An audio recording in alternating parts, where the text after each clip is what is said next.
Chers internautes de la radio municipale de Ziguinchor, bonjour et bienvenue. Nous sommes ravis aujourd'hui de recevoir sur ce plateau M. Tine, enseignant-chercheur du département de sociologie à l'université, par ailleurs socio-criminologue et directeur adjoint IFRCS de l'université Hassan Sek de Ziguinchor. Dans cette émission, nous allons parler de migration irrégulière, une question d'actualité. Comme vous le savez, ces dernières semaines, le Sénégal a connu des drames concernant ce phénomène, comme celui de Mbour qui a plongé tout le pays dans une grande tristesse. Professeur, bonjour.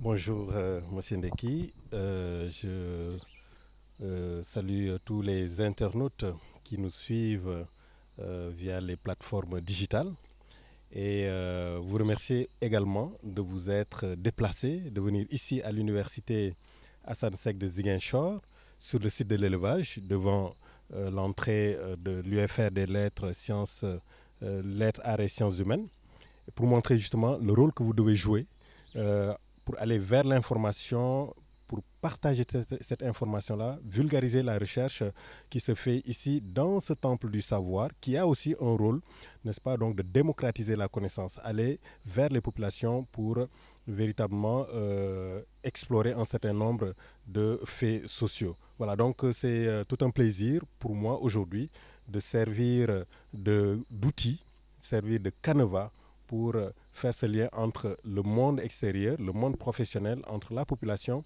et l'université qui est réputée être un temple du savoir.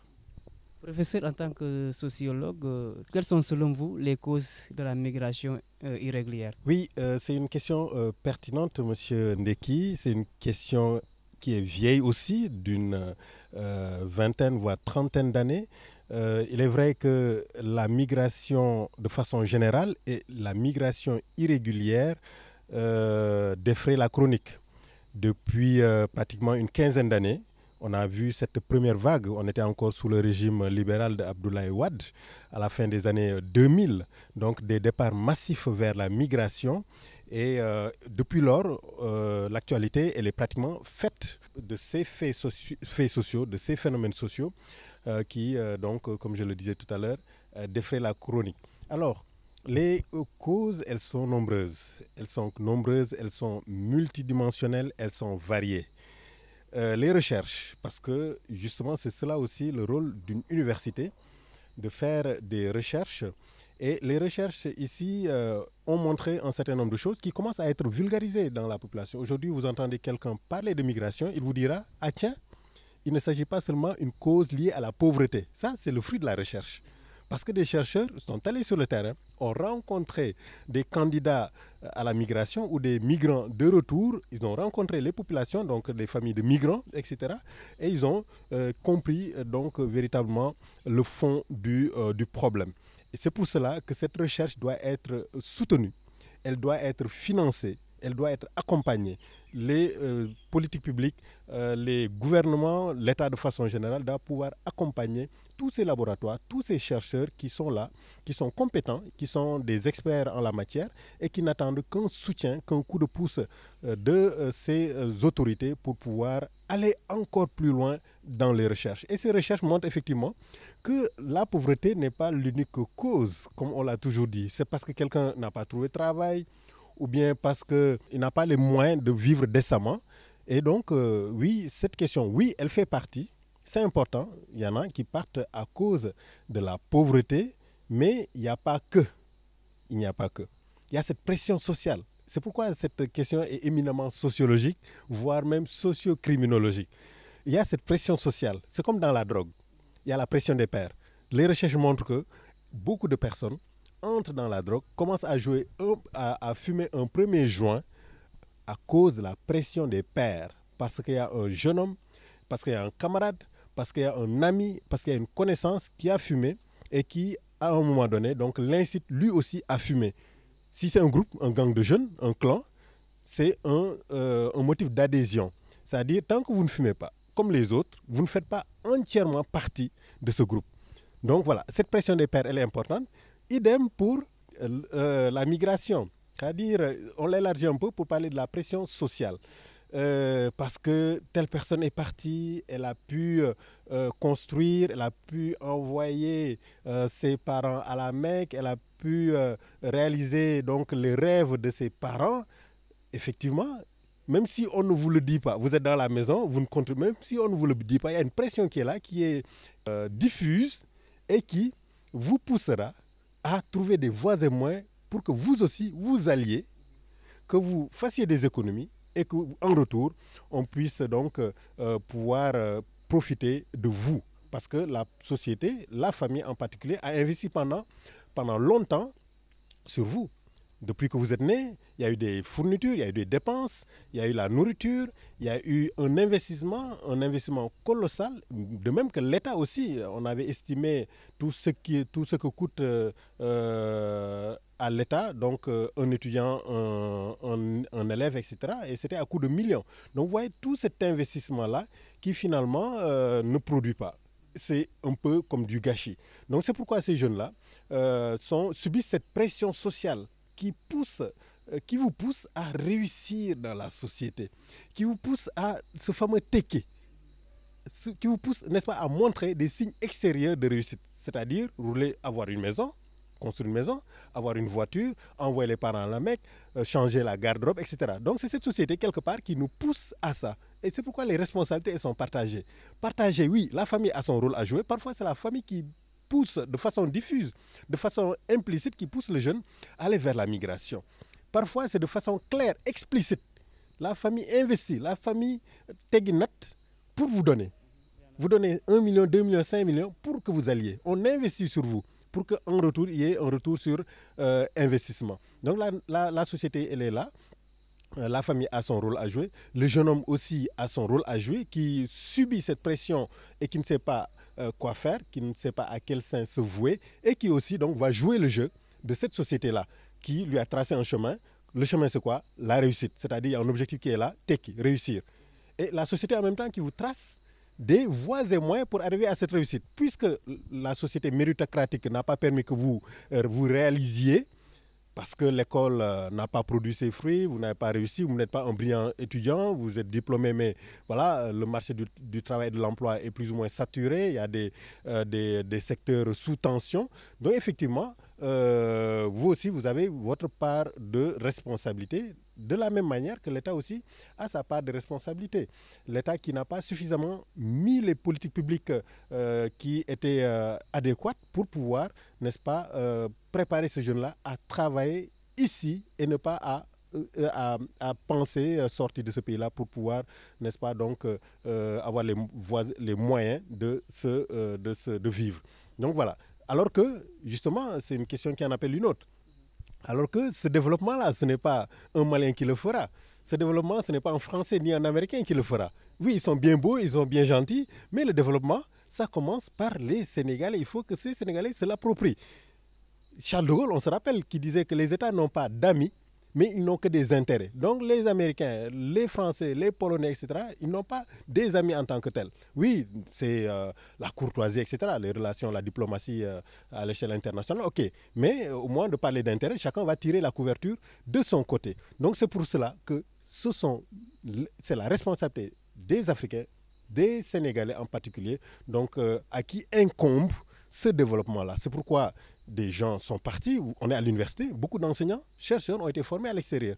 Mais ils ont accepté de rentrer au Bercail pour pouvoir prendre en charge le développement de ce Sénégal-là. Donc les responsabilités sont partagées. Je vais peut-être ajouter une autre cause ou d'autres causes. Il y a la jalousie, il y a la concurrence à l'intérieur même de la famille. Oui, l'envie. Donc voilà, les fameux garouales, diou tekina, diou defnali, diou momo djendali. Voilà, vous entendez ces voix-là qui blessent au fond. C'est une violence qu'ils subissent. Même si on ne vous tape pas la violence physique, mais la violence aussi, elle est psychologique, qu'on vous soumet et qui vous incite aussi à partir. Bien sûr, il y a les guerres, on l'a vu dans certains pays, et au Sénégal dans une moindre mesure, dans cette zone particulière qui est la Casamance, avec ses déplacés, ces réfugiés liés au conflit casamancé, mais il y a aussi d'autres causes qui sont liées au changement climatique. Ce sont donc ce qu'on appelle les réfugiés climatiques. Et voilà, donc de façon générale, on peut le résumer ainsi, la société fait en sorte que l'individu n'a pas d'autre choix que de partir Parce que, justement, donc ce n'est pas seulement la pauvreté qui est ici pointée du doigt, mais vous avez vu dans vos différents reportages que même des personnes qui travaillaient, des commerçants, des gens qui gagnaient de l'argent, qui vivaient plus ou moins correctement, mais aussi font partie des candidats à la migration. Donc la pauvreté, on la met de côté, oui, certes, mais ça ne suffit pas. Le problème, il est multidimensionnel. Il est on va dire quand même, c'est une galaxie. Énormément de choses contribuent à ce qu'on vit aujourd'hui. Donc la migration et particulièrement la migration irrégulière. Pour appuyer ce que vous disiez concernant les parents, on voit des parents qui donnent même de l'argent à leurs enfants pour qu'ils puissent emprunter voilà, des pirogues. Oui, effectivement. Donc à Kolda, pendant 3 années, nous avons fait des études à Kolda parce que Kolda est réputé être une zone de départ, une forte zone de départ. Au Sénégal, Kolda fait partie des premières zones de départ, d'après les statistiques de l'OIM. C'est pour cela que dans le cadre d'un consortium international, où il y avait donc des Éthiopiens, il y avait des universitaires sud-africains, des universitaires ghanéens, mais aussi des universitaires sénégalais. Donc nous étions les points focaux ici au Sénégal et principalement en Casamance. Et nous avons choisi donc d'aller à Kolda pour faire ces études-là sur la migration, notamment la migration irrégulière. Qu'est-ce qu'on a remarqué? Effectivement, il y a des jeunes, ça va de soi, qui partent sans informer, ou c'est seulement quand ils ont des problèmes. Une fois à Agadez, c'est par la voie terrestre par exemple, ils vont faire le Sénégal, donc Kolda, transiter par Tambacounda, ensuite il y a le Mali. Le Niger est la capitale de la migration irrégulière par la voie terrestre, c'est Agadez, au Niger, avant d'emprunter la voie vers la Libye ou alors vers l'Algérie. Donc ce sont des gens qui, une fois, seulement quand ils ont des problèmes, qu'ils vont aviser, qu'ils vont appeler les parents pour leur dire ah tiens, il me faut 100 000 francs, 200 000 francs. Et à Kolda, vous savez que l'élevage est très développé, donc on va vendre un bœuf, on va vendre une vache, etc. Donc pour pouvoir assouvir les besoins de celui-là qui est dans des difficultés et qui a besoin de cet argent-là pour continuer ou pour tout simplement payer des ravisseurs. Parce qu'il y a aussi cette prise d'otage. On prend en otage, on fait appeler vos parents pour qu'en retour, ils puissent donc vous envoyer de l'argent. Le cas échéant, vous êtes retenu prisonnier, vous êtes en otage. Donc voilà cette première caractéristique de cette migration. Par contre, et de plus en plus, on a ce cas-là, notamment à Kolda, lors de nos études, donc c'était de 2017 à 2020, on a vu des gens qui investissaient, qui donnaient des millions à leurs enfants pour partir en migration. Donc c'est un investissement comme on investirait dans un projet, comme on investirait dans une école, dans un média, etc. Donc c'est devenu un business et c'est pourquoi on parle de business de la migration. Tant du point de vue de l'argent que l'on va donner, comme s'il s'agissait d'un projet, donc c'est un apport personnel, d'accord, tant du point de vue des réseaux, de tous ces passeurs qui vont vous aider étape après étape, n'est-ce pas, donc sur le long corridor. Et c'est l'occasion aussi de parler d'un certain nombre d'articles qui ont été publiés d'ailleurs à l'occasion de cette recherche-là, les chocs de la migration. Vous avez un autre article qui traite également de cette immigration irrégulière. Et voilà, donc ce sont des articles disponibles et téléchargeables gratuitement sur Internet. Professeur, vous avez parlé de la pression sociale en tant que sociologue. Quelle doit aujourd'hui être votre bataille pour permettre à ces jeunes de rester? Alors, il faut d'abord préciser que la migration est un droit. Chacun a le droit de quitter son village, sa ville, sa région, son pays, n'est-ce pas, pour aller ailleurs. Quitter un point A pour aller vers un point B. Donc les conventions internationales, l'Organisation internationale donc, des droits de l'homme garantissent cette possibilité qu'à une personne de pouvoir partir d'un point A vers un point B. Mais c'est qu'il faut le faire par régularité. Voilà, il faut le faire dans les règles de l'art. C'est-à-dire que vous allez dans un pays, il faut respecter les conditions d'entrée dans ce pays-là. C'est pourquoi on parle d'ailleurs d'irrégularité. Vous êtes entré dans ce pays de façon irrégulière, donc c'est-à-dire qu'il ne respecte pas les règles. Pendant longtemps, on a d'ailleurs parlé d'utiliser un autre mot, clandestine. On a trouvé que c'était un peu péjoratif, c'était un peu plus criminalisant, et c'est pourquoi de plus en plus on parle de la migration, l'immigration irrégulière. Voilà, donc ceci dit, il faudrait peut-être prendre la chose de façon globale. C'est le système qu'il va falloir revoir. Donc on ne peut pas empêcher les gens de partir. Et pendant longtemps, les gens sont partis. Beaucoup de pays, beaucoup de régions aujourd'hui étaient peuplées grâce à des migrants. Grâce à des migrants. On vous dit aujourd'hui que Dakar, personne n'habite Dakar. On vous dira que Agen Djambon, oui, c'est une longue histoire qui a débuté depuis le Nil. Les égyptologues en parlent, etc. Donc, l'histoire de l'humanité, c'est l'histoire de la migration. On ne peut pas faire autrement. L'été en 1492, en tout cas, si on prend la version officielle, Christophe Colomb qui découvre l'Amérique, n'est-ce pas? Et on avait trouvé donc des populations autochtones sur place, des indigènes, comme on disait à l'époque, des Indiens. Et au fur et à mesure, on a eu une urbanisation ou même une arrivée de plus en plus massive de populations venant de l'Europe scandinave, de l'Europe du Sud, de l'Amérique du Sud, etc. Donc la réalité, elle n'est pas que sénégalaise, en fait. Il n'y a pas qu'au Sénégal où on parle d'immigration. Vous allez à New York, j'y vais régulièrement dans le cadre de recherche sur le cannabis qu'on a légalisé au niveau des États-Unis. Mais vous voyez que pratiquement New York aujourd'hui, qui est la capitale du monde, mais il y a beaucoup de latino-américains, on les appelle même les hispaniques, les latinos. Hein? Donc il n'y a pas que le Sénégal. Et ce n'est qu'à partir de la fin des années 2000 qu'on a commencé à dire oui, il y avait une crise migratoire. Mais l'Africain a toujours voyagé. C'était des voyages intracontinentaux, c'est-à-dire à l'intérieur de l'Afrique, intra-africains. Et 90% ou 80% plutôt des migrations se déroulent à l'intérieur de l'Afrique. Là, on oublie de le dire. On oublie de dire que 80% des migrations se déroulent à l'intérieur de l'Afrique. Je vais au Mali, je vais au Ghana, en Côte d'Ivoire, pour plusieurs raisons. Pour des raisons donc d'éducation, pour l'université, pour travailler, pour regroupement familial, etc. Ce n'est qu'une poignée d'individus qui choisissent de traverser la Méditerranée ou de prendre l'Atlantique pour aller de l'autre côté de la Méditerranée. Et voilà, c'est pourquoi on a parlé de crise migratoire. Nous, on a subi ce qu'eux, ils appellent crise migratoire. Pour eux, c'est une crise migratoire parce qu'ils pensent être assaillis par des Africains, mais pour nous, ce n'est pas une crise migratoire. Parce que 80% se déroule à l'intérieur.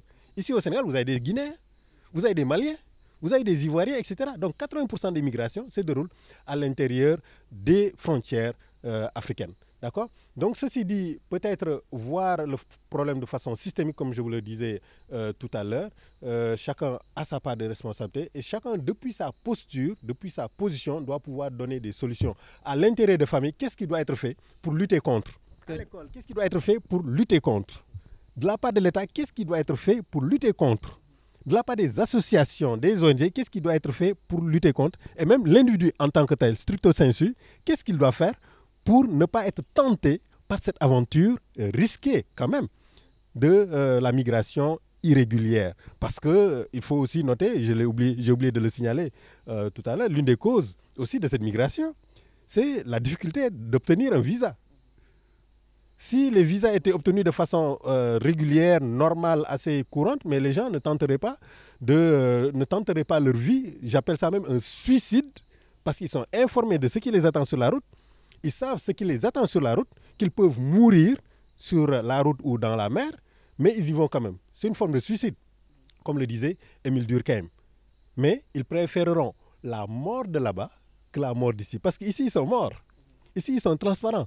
Ils ne sont pas considérés, entre guillemets, parce qu'ils ne contribuent pas ou qu'ils ne contribuent pas suffisamment au budget de la famille, de la société. Donc, du coup, ils préfèrent aller chercher ce qui fera un peu leur force, ce qui fera leur pouvoir, parce qu'on est dans une société du paraître. Tant que vous n'avez pas, tant que vous ne pesez pas quelque chose socialement parlant, vous êtes mis de côté, vous êtes relégué, et comme on le dit, pour schématiser un peu, vous n'êtes pas convié aux réunions de famille. Même si la réunion Donc vous parlez du manque d'espoir. Voilà, manque d'espoir. Même si la réunion se déroule devant votre porte, vous n'êtes pas convié parce que vous ne comptez pas, vous êtes un parasite. Vous voyez les parasites qui vivent aux dépens des autres, qui va sucer la sève de l'arbre, qui va vivre donc aux dépens des autres. Et malheureusement, ces visas-là ne sont plus monnaie courante depuis 1958. Avant, on voyageait sans visa pour aller en France, mais depuis, à l'époque, on parlait de communauté économique européenne, qui est devenue donc l'ancêtre de l'Union européenne. Il y a ces visas qui sont de plus en plus difficiles à avoir et ça va donc jeter dans les routes, dans les corridors de la migration à travers l'axe dont je parlais tout à l'heure, le corridor libyen, ou alors dans la mer à travers donc des pirogues, des embarcations de fortune. Donc c'est cette absence de visa qui va jeter un certain nombre de personnes dans ces routes, donc risquant leur vie et tout simplement pour avoir un meilleur cadre de vie. Oui. Donc, professeur, pour faciliter l'accès au visa, c'est le rôle de l'État. C'est l'État qui doit jouer ce rôle pleinement. Oui, justement, ça revient à cette responsabilité-là que chacun a, et des dispositions et initiatives que chacun devrait proposer pour pouvoir, à son niveau, régler le problème.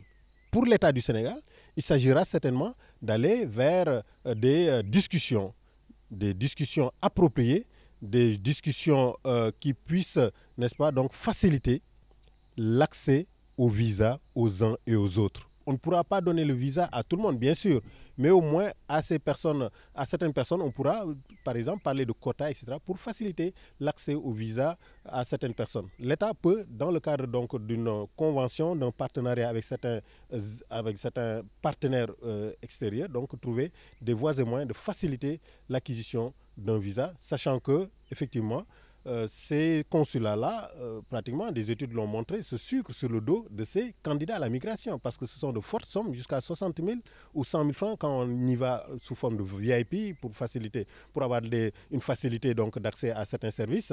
Donc jusqu'à 100 000 francs que les consulats encaissent sans qu'il y ait, n'est-ce pas, donc on va dire, une certitude pour ce candidat-là d'avoir un visa. Donc, et ces frais, bien sûr, ne sont pas remboursés, ce qui fait donc une manne financière pour ces consulats-là. Donc, de façon générale, pour résumer, les États devraient pouvoir mettre tabula rasa, et discuter d'égal à égal, de gagnant en gagnant, n'est-ce pas, donc sur les voies et moyens pour faciliter l'acquisition de visas aux uns et aux autres. Professeur, à chaque fois, on dit que les jeunes doivent rester chez eux, travailler chez eux. Maintenant, pour que ces jeunes puissent rester chez eux, mais c'est à l'État de mettre des conditions favorables. Créer des conditions favorables pour permettre à ces jeunes de rester chez eux et de travailler. On parle de l'agriculture aujourd'hui, mais il faut aller vers la mécanisation et mettre à leur disposition des outils de financement. Oui, votre question touche à plusieurs volets. Le premier volet, c'est déjà les politiques de promotion de l'emploi. J'anime un cours qui s'appelle Sociologie du travail et de l'emploi. Et on a vu que l'une des difficultés auxquelles les jeunes sont confrontés, en tout cas les difficultés qui ne permettent pas une résorption du taux de chômage élevé au Sénégal, c'est l'hétérogénéité des politiques en matière d'emploi, des politiques publiques en matière d'emploi. On a une vingtaine d'agences qui chacune s'occupe de la question de l'emploi. Il n'y a pas une certaine coordination qui permettrait donc de, comme on le dit le Wolof, hachando, dorondo. Donc chacun est dans sa petite cuisine, fait sa petite cuisine dans son petit coin, gère ses petits bénéficiaires, etc. Et il n'y a pas souvent de suivi, évaluation, de bilan, etc. Donc il y a un manque de coordination de toutes ces politiques liées à l'État. À l'État, donc, qui doit prendre un certain nombre d'engagements. Oui, la mécanisation de l'agriculture, oui, il faut en parler. Qu'on est passé d'une agriculture de subsistance et qu'il va falloir aller vers une agriculture intensive qui permette de produire pour manger comme avant, l'agriculture de subsistance pour subsister, mais que cet extra-là, ce plus-là, ou bien une partie puisse être troquée, puisse être vendue pour que je puisse accéder à d'autres services. Je vends mon mil pour pouvoir avoir du riz, pour pouvoir m'acheter un ordinateur, etc. Donc il faut aller vers cela. Et la seule voie aujourd'hui, c'est la mécanisation de cette agriculture. C'est pourquoi on parle de plus en plus d'agro-business. C'est un business, mais il faut les moyens pour pouvoir s'en sortir. Par l'agriculture, oui, ça coûte cher. Il faut le faire à des échelles. Surtout quand on parle d'autosuffisance alimentaire, oui, ce n'est pas ma petite parcelle de 100 mètres carrés qui va me permettre de subsister aujourd'hui. Avec tout ce qui est changement social, effectivement, ce qui pouvait me le faire, ce qui pouvait me nourrir il y a de cela quelques décennies, ne peut plus l'être, sachant que la vie elle est de plus en plus chère, le pouvoir d'achat de plus en plus faible et les dépenses de plus en plus élevées. Voilà donc un certain nombre de choses à pointer du doigt. Et sur le premier aspect de votre question, on ne peut pas empêcher les gens de partir. Là, il faut qu'on règle définitivement cette question, qu'on le dise clairement. On a besoin de partir. Parce que le voyage, c'est aussi une manière d'apprendre. La meilleure école, c'est le voyage. Moi qui vous parle aujourd'hui, et c'est ce que je conseille d'ailleurs aux étudiants, à un moment donné, sortez de votre cadre, sortez de votre, tout simplement, 4 mètres carrés pour aller voir ce qui se passe ailleurs. Allez acquérir d'autres connaissances ailleurs. Allez se mettre à l'école d'autres choses, d'autres réalités, d'autres problématiques. Donc, on ne peut pas fermer. Et d'ailleurs, pour cela, c'est une raison pour laquelle c'est bien de sortir, parce que vous voyez ce que les autres font à l'extérieur et qu'en retour, vous pouvez faire à votre retour ici. Donc, je pense que c'est important. Professeur, est-ce que parfois dans vos recherches, vous rencontrez des familles qui sont victimes de ces migrations irrégulières, c'est-à-dire des familles qui perdent leurs enfants dans la mer ou bien leurs frères? Oui, bien sûr. À Kolda, l'étude dont je vous parlais, de 2017 à 2020, dans le cadre d'un consortium international de lutte contre, en tout cas qui cherchait à comprendre davantage cette migration. Oui, nous avons rencontré un certain nombre de familles, jusqu'à 300 familles. Nous les avons rencontrées, des familles avec migrants et des familles sans migrants. Et bien sûr, des familles avec migrants et qui ont eu la douloureuse nouvelle un jour donc de voir que leur fils a disparu et dont on ne retrouvera peut-être jamais les corps. Oui, c'est traumatisant, c'est douloureux. Ce sont des familles qui sont endeuillées et qui le resteront pendant très très longtemps parce qu'ils n'ont pas ce corps-là qui leur permettra de faire le deuil, de pouvoir tourner la page et de passer à autre chose. Oui, aujourd'hui, c'est de plus en plus courant. Aujourd'hui, vous avez soit dans la famille, soit dans l'entourage, dans le quartier, forcément quelqu'un qui a tenté la migration, qui est resté là-dessus, ou alors qui garde encore, qui est resté, c'est-à-dire qui est mort, ou alors qui en garde les séquelles. Et là, c'est encore plus grave. Ce sont des gens qui vont tomber malades. Ce sont des malades mentaux qui sont là à cause de cette migration parce qu'ils ont vécu des conditions atroces que l'on développe dans un article intitulé « Les chocs de la migration ». Oui, ça ne vous laisse pas indemne. Vous êtes forcément quelqu'un d'autre après avoir tenté donc, la migration, soit parce que vous êtes revenu, parce que le Sénégal, malheureusement, est devenu un pays de départ, un pays de transit, des gens qui viennent ici accumuler de l'argent pour pouvoir continuer, un pays aussi d'arrivée, on a beaucoup d'étrangers qui vivent parmi nous ici au Sénégal, mais aussi un pays de retour, donc de migration. Voilà, donc il faudrait peut-être aller vers le soutien socio-psychologique ou psychologique tout court de ces familles-là qui ont perdu un des leurs dans la mer ou dans le désert. Parce que ça marque, ça traumatise à vie. Après avoir fait vos recherches concernant la migration irrégulière, vous avez à faire un document bien confectionné que vous avez eu à remettre aux autorités? Oui, alors, à l'université, nous faisons l'enseignement. Nous essayons à partir de documents classiques, mais aussi à partir de recherches, de socialiser, d'apprendre, de transmettre la connaissance à nos étudiants, à nos apprenants, à nos auditeurs. Mais aussi, l'université, c'est l'enseignement et la recherche. La recherche, c'est une vocation de l'université, donc d'aller vers cette meilleure connaissance de la société, notamment la mission qui nous est assignée ici en Casamance, entre autres missions, développement local, former des cadres, de futurs cadres, pouvoir en prendre en charge le développement de leur pays, mais aussi la recherche, lever un coin du voile. Et cela, je le disais à l'entame de mon propos, il faut du financement, il faut de l'argent, il faut un appui, un coup de pouce de la part des autorités. On fait avec ce qu'on a, avec le peu qu'on a, et avec ce peu qu'on a, on arrive quand même à trouver des résultats que l'on vulgarise, que l'on partage à travers des colloques, à travers des congrès, à travers des conférences que l'on peut animer également dans les quartiers, dans les écoles. On le fait ici, c'est le service à la communauté. Donc le service qu'on rend à la communauté. On diffuse la connaissance, on fait en sorte que la connaissance se démocratise. D'accord ? Et bien sûr, vous l'avez dit dans votre question, il y a un certain nombre de documents que l'on met à la disposition des uns et des autres à la bibliothèque centrale de l'université ou alors sur Internet. Il y a des articles qui sont téléchargeables et qui donc essayer d'en savoir un peu plus sur le phénomène, un certain nombre de phénomènes, la criminalité, la drogue et le sujet d'aujourd'hui, la migration. Bien sûr, après, nous ne sommes que des chercheurs, nous sommes des hommes de terrain, on fait des recherches, on trouve des éléments de réponse que l'on soumet à l'occasion de colloques, à l'ouverture ou à la fin, à travers ce qu'on appelle des actes de colloque, que l'on va partager à toute la population, dont les autorités, les décideurs. Charge à eux maintenant de se les approprier et de prendre des décisions en connaissance de cause. Ce sont les actes de colloque, mais aussi les policy briefs, c'est-à-dire les notes politiques. Un article, c'est vrai que c'est un peu long, des actes de colloque, c'est un peu long, mais par exemple, à la fin de notre étude à Kolda, il y a eu 4 policy briefs, des notes politiques, destinées aux politiques, aux autorités, pour leur dire voilà, pour juguler, pour combattre ou pour freiner, parce qu'on ne pourra jamais rayer cette migration sur Terre. Le monde, l'humanité, l'histoire de l'humanité rime avec la migration. Mais pour le dire, pour éviter cette migration irrégulière qui jette dans les routes, qui jette dans la mer des milliers et des milliers de jeunes qui étaient censés travailler pour le développement de leur pays, Voilà ce qu'il faut faire. Maintenant, nous ne sommes pas derrière eux. Charge à eux de prendre ces décisions ou de ne pas prendre ces décisions. Parfois, on a une oreille attentive, il y a une volonté politique qui est là, qui veut que les choses changent, mais parfois, ça reste dans l'oreille d'un sourd. Mais nous, en tout cas, on joue notre jeu, on joue notre partition.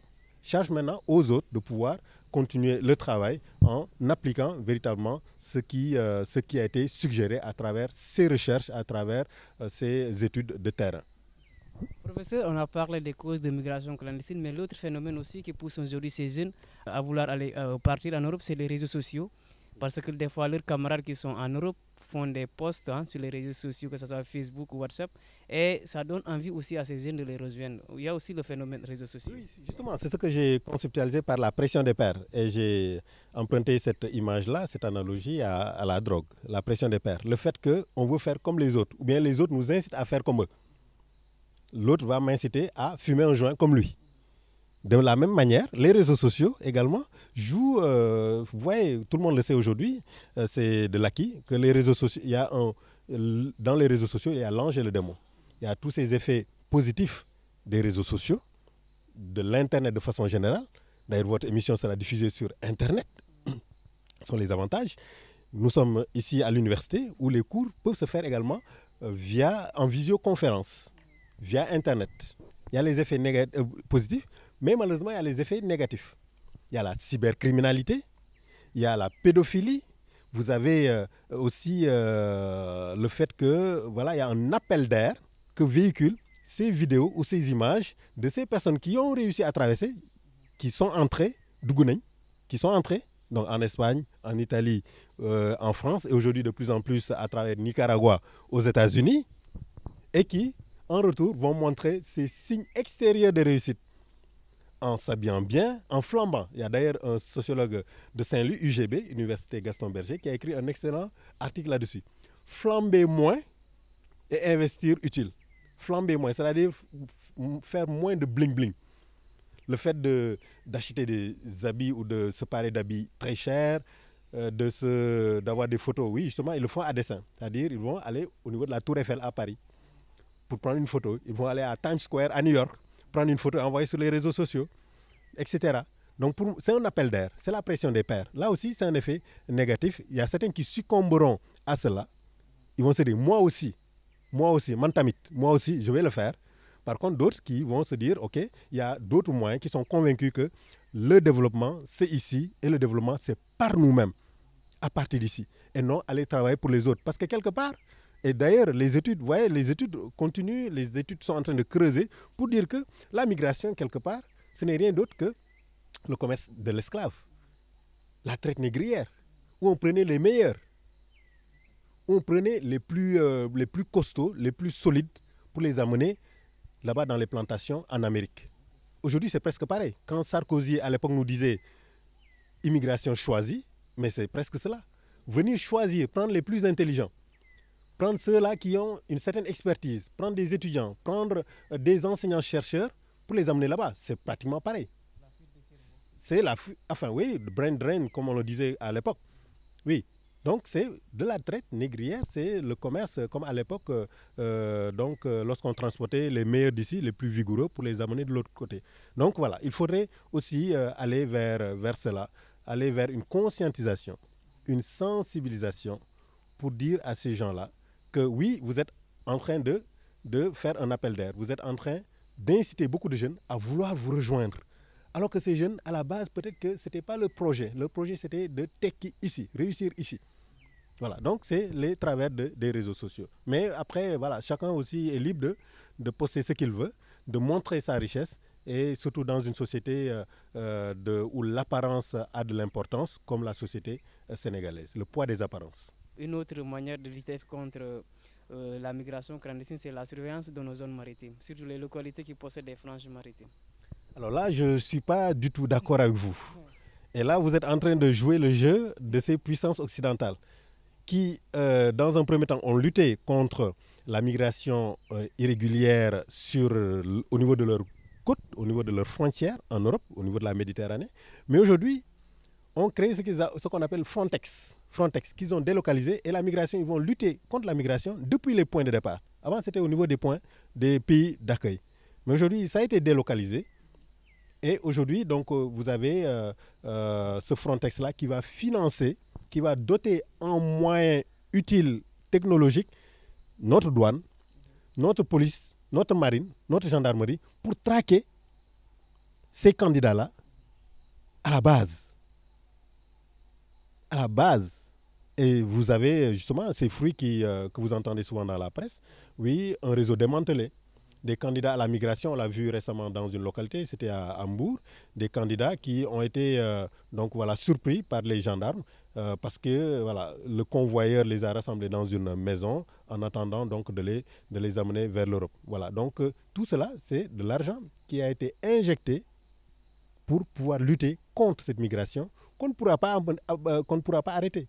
Oui, c'est le fameux débat entre chiffres noirs et chiffres gris que l'on a aussi en criminologie. Oui, on va en parler. On va parler de ce drame qui, malheureusement, et je présente mes condoléances à toutes ces familles qui ont été endeuillées, qui ont perdu les leurs depuis très longtemps, depuis une vingtaine, trentaine d'années. Et récemment, à Hambourg, le drame de Hambourg, où on a eu donc jusqu'à présent la mère qui rejette ces corps-là. Donc, toutes nos condoléances et que Dieu leur accorde le repos éternel. Voilà, donc partir, les gens partiront toujours. L'humanité a toujours eu cette connexion avec la migration. On ne pourra pas arrêter. Et il faut plutôt être dans la prévention, il faut plutôt être dans le win-win, c'est-à-dire le gagnant-gagnant, et trouver des accords qui puissent permettre à chacun de pouvoir tirer son épingle du jeu. Professeur, merci d'avoir accepté de répondre à nos questions.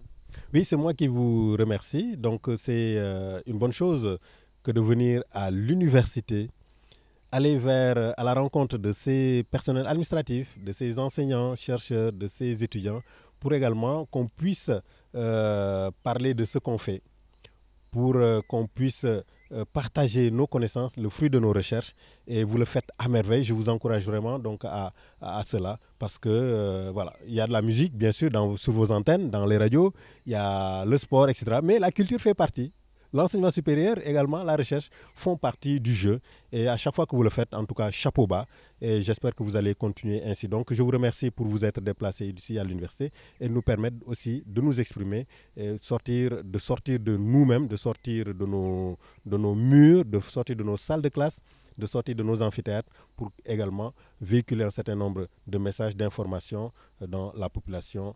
Bravo à vous. Merci à vous, chers internautes. Nous étions avec le professeur Benoît Tine, enseignant-chercheur au département de sociologie à l'université Assane Seck de Ziguinchor. Par ailleurs, socio-criminologue et directeur adjoint IFRCS dans cette même université.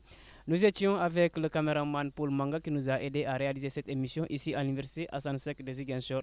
Merci professeur et merci à vous, chers internautes. Nous vous donnons rendez-vous très prochainement pour d'autres sujets comme la criminologie. On va certainement en parler dans nos prochaines éditions. Merci.